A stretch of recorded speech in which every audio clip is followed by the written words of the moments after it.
Hi guys, how are you today? Thanks for visiting my video. And on the occasion of Cambodia's traditional New Year, Vietnamese visited Cambodia to celebrate. We left very early and it took about 3 hours to get there. We stopped for breakfast in Kinh Tường Town.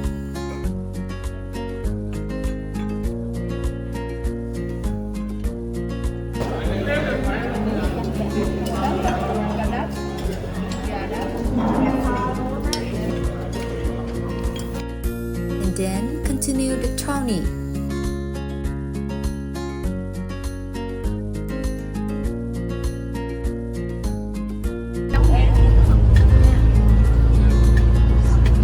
Đấy có phải bay về tới đây ra.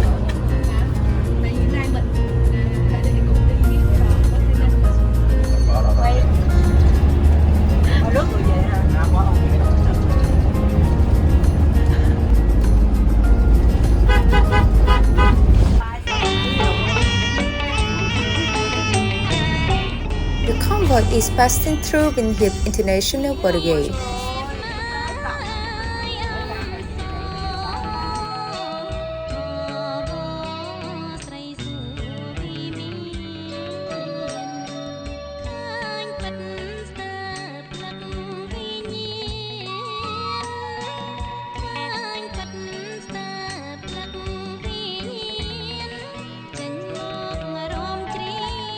Cambodia is welcoming Vietnam.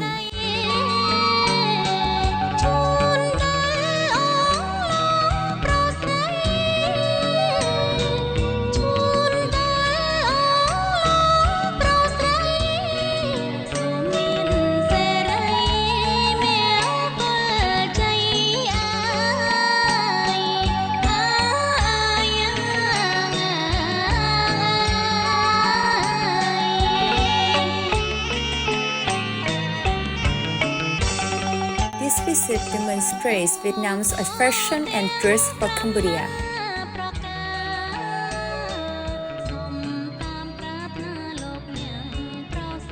Since 2005, the two countries have agreed and approved the 13th World Golden Body is good neighbors, traditional friendship, comprehensive cooperation, long-term sustainability.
The two countries exchange cultures through dance performances from two tours of Vietnam and Cambodia.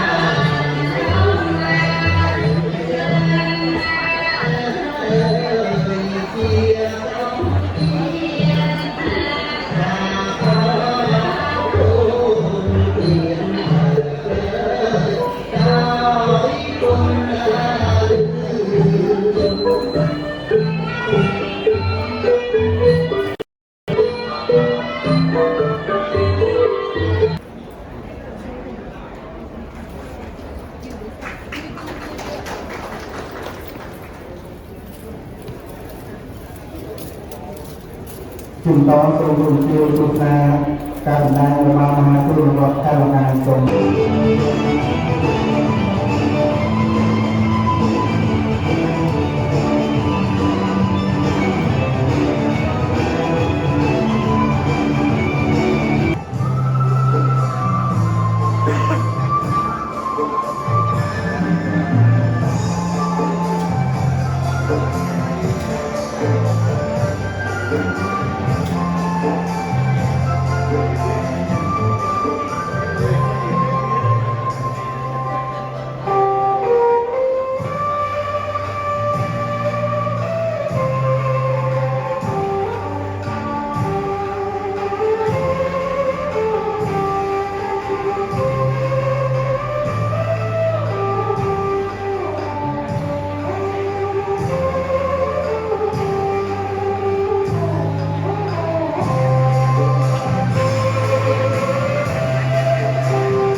Suicide Suicide Cambodia. Cambodia Suicide Cambodia So say with me Xin chào Việt Nam Xin chào Việt Nam So more country beautiful like that the country is your country beautiful ប្រទេសខ្ញុំ ខ្ញុំស្រឡាញ់ប្រទេសកម្ពុជា like you said ខ្ញុំ ខ្ញុំស្រឡាញ់ Nhung lạnh Prote. Prote Campuchia. Campuchia. Nhung lạnh Prote Campuchia. Nice. So, thank you. Bye.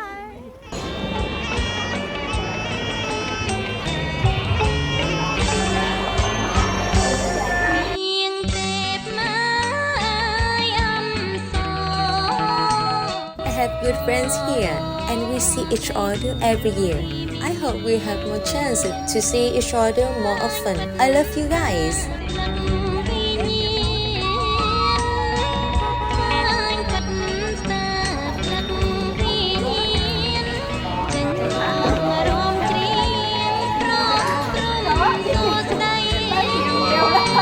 The people here are very sincere and friendly. They love Vietnamese people and we love them too.